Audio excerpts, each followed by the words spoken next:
Hello, hello, hello, hello. Welcome to day 2 of our journey together. I want to start by saying thank you so much for yesterday. I'm really, really, really enjoying connecting with you all, and I hope you're finding something useful in all this information too.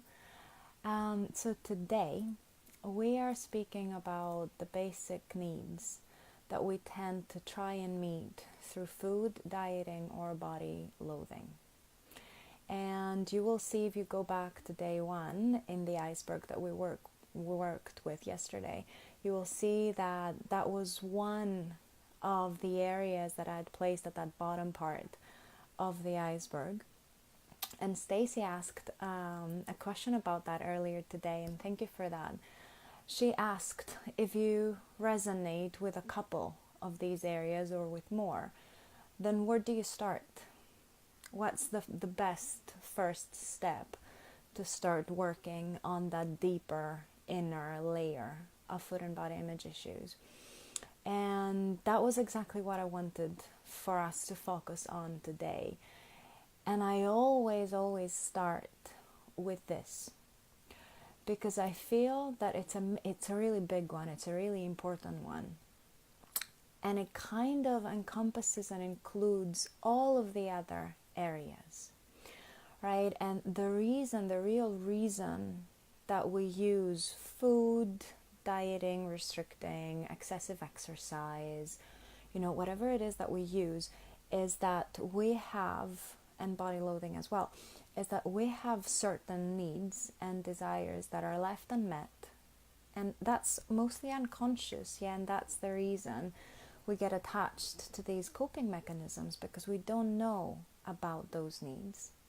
And so unconsciously, very almost instinctively, we try to find a way to meet them, to satisfy them. And then food or dieting, restricting, or attacking our bodies and being dissatisfied with our bodies and loathing our bodies and ourselves, even though it sounds very counterintuitive, but it can become one of the ways that we find to try and substitute, to use them as a substitute for those needs that many times we don't even know that we have.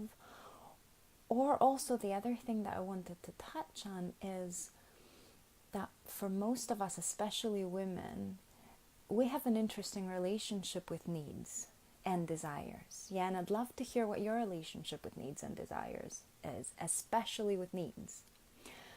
For me, for example, for a very long time in my life, especially when I was struggling with food and body, I was very negative towards my needs, and I really tried to convince myself and everybody else that I had no needs at all.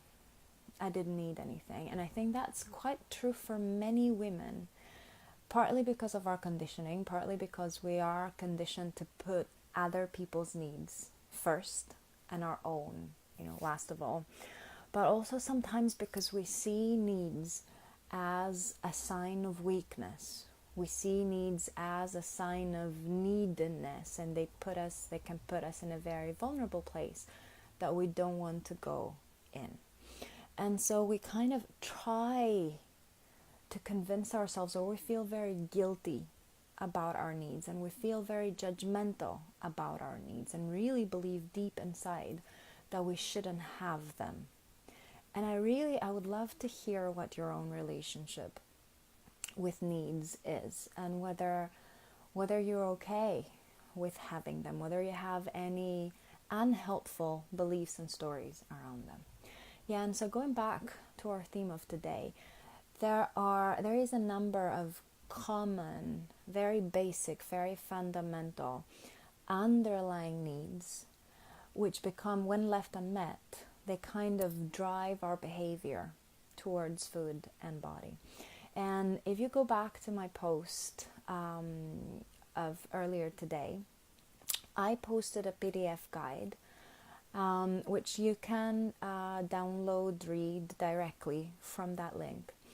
And that speaks about those very basic common needs that we try to satisfy through food and body, and body image issues or body loathing. And you will see that I have broken them down. Oh, I just saw that my signal is not very good. If anyone is live, could you let me know if that works for you? Because I think it doesn't look very good.